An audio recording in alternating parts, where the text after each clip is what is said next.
Welcome to Quid Pros Quo. I'm Rin. And I'm Zac. And this week we are doing a new series called Book Club. And for our first book club book, we're going to be discussing The War of Art by Pressfield. So The War of Art is a book about resistance and overcoming it and turning pro, as Pressfield puts it. Yeah. When we're talking about resistance, we're talking about what some people will call writer's block. But Pressfield takes this idea of writer's block and generalizes it in order to apply in lots of different aspects inside of our lives. And so the way that he defines resistance is that he defines it as the force that is opposing your movement towards self-actualization. So if you are, if you're writing a book and you deep down you want to write the book, but you don't really want to sit down and work on it, you're experiencing resistance. If you're thinking, I'm going to start an exercise regimen or a diet, but then you sit down and you're like, but I would really like to, go out to eat. I really want my McDonald's tonight. It's all the rationalization that you put yourself through to stop yourself from doing the work. Yes. Yeah. And generally, he says that this resistance comes from fear. He says the more scared we are of work or calling, the more sure we can be that we have to do it. There's kind of a cognitive reappraisal that goes on right there. And cognitive reappraisal is an idea from psychology where you take something that you're thinking about and you change the way that you're thinking about it to change how you feel about it. So classic example has to do with public speaking. You're about to go up to speak and your body starts experiencing the fight or flight response and you start to panic because you're thinking, my palms are sweaty and my legs are all jittery and, I'm going to fail. Cognitive reappraisal is going to that sensation and saying, wait a minute, instead of my body preparing to flee, my body is preparing to fight. I'm going to go, I'm going to fight, I'm going to win, in the words of Edna from Incredibles. And so what Pressfield is talking about is to recognize that when you're feeling resistance, that's a signal that you ought to lean into it rather than to run from it. Yes, exactly. More on the cognitive reappraisal. Mm-hmm. That's another technique that they'll teach you in therapy. If you're super nervous about something, if you're super anxious about it, they tell you to think of it as excitement rather than anxiety because it runs along the same neurons in your brain. So maybe if you're feeling really nervous or anxious about work, really you're just excited about it, but you haven't learned to recognize the emotion for what it really is. And then when you're feeling a lot of resistance, it's really easy to want to just procrastinate because it's so much easier. You are putting off any fear of failure. You're putting off any fear of rejection. And Stephen Pressfield says we don't tell ourselves, I'm never going to write my symphony. Instead, we say, I'm going to write my symphony. I'm just going to start tomorrow. But the thing with tomorrow is it's a super abstract concept. You never actually get to tomorrow because there's actually only the here and now. Yeah, it reminds me of this quote from Mary Poppins Returns, which says, today or never, which is kind of a way to beat this idea of giving in to resistance through procrastination, is to say, you know what, I'm going to do something today, even if it is something really tiny. Mm-hmm. That working on something really tiny, it makes me think also of the opposite of doing something really tiny, which is doing too much, and that leads to burnout. Yes. And one practice I've been trying to institute in my life recently is only doing as much as I can recover from the next day. And I think I got it off Matt Diavella's channel maybe on YouTube. He's a productivity YouTuber who works out a lot, and he incorporates workout metaphors into his productivity stuff. And he was like, yeah, you can't do so much working out one day, you can't do so much on leg day that you can't walk the next day. Yeah, because then you're not gonna be able to walk to the gym to do the rest of it. Yeah, exactly. So you have to balance procrastination by just doing a little bit, but then not overwhelming yourself. Right. There's a kind of Goldilocks zone there, and really being aware of what your Goldilocks zone is really key to turning pro. Yes. What Pressfield calls turning pro, which is kind of this idea that rather than being somebody who occasionally picks up art, to being someone who is devoted to the production of art.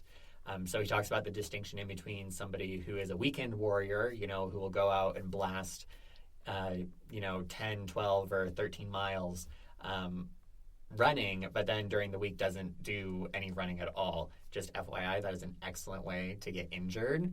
You're like, that's not how your body's supposed to work. And it's the same thing with your creative spirit. If you try and bust out,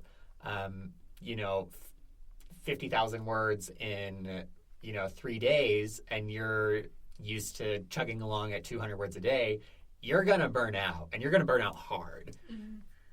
Yeah, and I think burnout is, like, such a dangerous idea right now because everyone's, like, we almost glorify burnout as a culture, but we don't want to do that. We want to create consistently because consistency is the key to everything, I would say. Yep. Yeah. And then even if you're creating consistently, you're still going to fail sometimes. Like, you're not going to do things perfectly. As a writer, you're going to have scenes that just do not work. You're going to have to scrap them. You're going to have to start over. Writing is rewriting, you know? Yep. So an idea to bring in from a TED Talk I watched in high school, and I totally should have gone and, like, found this TED Talk, but I thought the phrase fail faster was too vague to find the specific TED Talk. Well, I can throw out that YouTube channel called Extra Credits did an entire video on this idea of failing faster in terms of game design. So it's not limited to TED Talks, yeah. Tell me more about failing faster in game design. Yeah, so when you're in game design, oftentimes you're talking about something having to do with a computer. And if you have never touched a computer before, how are you listening to this? But if you have never programmed a computer before, you're probably not aware that programming is a succession of trying and failing, where you try to write a program that does this one thing and then you fail. So you go back and you check and see, okay, how did it fail? And then you try again. And you can apply this inside of your writing, for example, by trying to shorten the amount of time in between when you write something and when you show it to somebody else. I used to be really resistant to showing first drafts to anybody because I was thinking, oh, there's so much stuff in here that I'm going to change anyway, so why would I show it to anybody? But now I kind of look forward to getting that feedback on a first draft because it helps me to inform my thinking. It makes me more excited. It makes me feel more like a writer because people are reading my stuff, even if it is crap. Yeah. And it helps me to get better faster rather than agonizing over making it perfect the first time. Yes, I was exactly the same. Like, I was so resistant to showing people first drafts. And then I joined a writing group, which we talked about writing groups in episode 11, right before you joined. And I still sometimes hate showing people first drafts because I have one person in my writing group, bless his soul, that he tears me apart every single time. It's rough out here. But also, he gives, like, the most valuable feedback that I think I've ever gotten in my writing career. Like, he is very logical brain. Back to the value of failure and turning pro, Stephen Pressfield says, like, he realized when he had his first, like, real failure that was when he realized he was a professional. So I think that's, like, a very good way to cognitively reappraise our failures. It's worth remembering, too, it's worth mentioning that Pressfield's failure was being on this huge production of this big old movie that they were thinking was going to rake in millions of dollars. And by the end of opening weekend, it had made like $10,000 or so, tens of thousands of dollars, which was a humongous loss for the studio. Yes. So we're talking big scales right here as far as first failures are concerned. Your failure to show that you're turning pro may be a lot smaller. For example, you submit your short story to a literary magazine and you get your form rejection, or you submit your manuscript to an agent and you get a rejection. Those are markers that you're turning pro. Something that I picked up from Stephen King, he writes about this inside of his memoir on writing, is that I actually collect my rejections. I print them out, and I have a little spot inside my office where I have a collection of all of my rejections. And those serve as a reminder that every rejection means that I have skin in the game, that I'm trying, and that I am a pro. Exactly. I was at a writing conference a couple of weeks ago, and we talked about, like, in the business of writing, like, collecting your rejections like you do, but also not having the goal to get accepted, but rather to gather X many rejections. So my goal is to start querying Witch's Blood by the end of the year. And instead of saying, oh, yes, I want one acceptance, I want one yes, I'm going to actually go for, I think, 100 rejections. Mm-hmm. And I don't know if that's a realistic number because I've never queered before. Like, I self-published my first book. But we're going to go for 100 rejections. And even if I'm not getting accepted like I secretly want to be, I will be moving towards my actual goal of getting 100 rejections. For sure. This last idea we want to talk about from the War of Art is the ego versus the self. And Pressfield talks about demolishing the ego to get to the self. And the self is this creative being, this creative entity, whereas the ego is everything that blocks that creativity. And the ego and the self are often at odds. They don't really mesh with each other. They don't vibe with each other. But if we can get past our ego and, like, learn to accept criticisms and learn to, you know, do other things that, like, maybe prick our souls a little bit, mm-hmm. we can get down to being more creative beings. Yeah, I had a friend once who was writing emails based off of her experience living in Guatemala for a year and a half. And there was something that she said in one of these emails that really struck me, where she said, if you keep finding things to improve, it means that you're getting better. And, you know, the ego resents realizing that you're doing something wrong or that there is something that could be done to improve. Whereas you have to get through that in order to get to the self, which is kind of your self-actualized version of yourself, somebody who, you know, is creative and who, you know, has laid hold on the gifts that they have to offer to the world and is offering those gifts to the world, not just wishing that they could. Absolutely.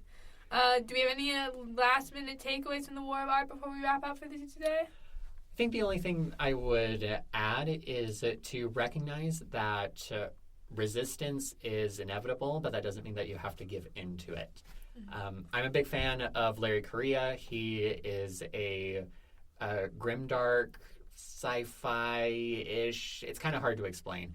But he writes the Monster Hunter series. Okay. And one of the things that he likes to say when I've seen him speak at writing conferences is that writer's block doesn't exist.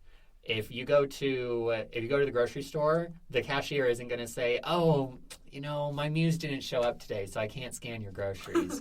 The example that he used, the thing that sticks out to me because my dad is a dentist, is he said, you know, the dentist doesn't say, "Oh, I can't do this filling because I'm not feeling very inspired with fillings today."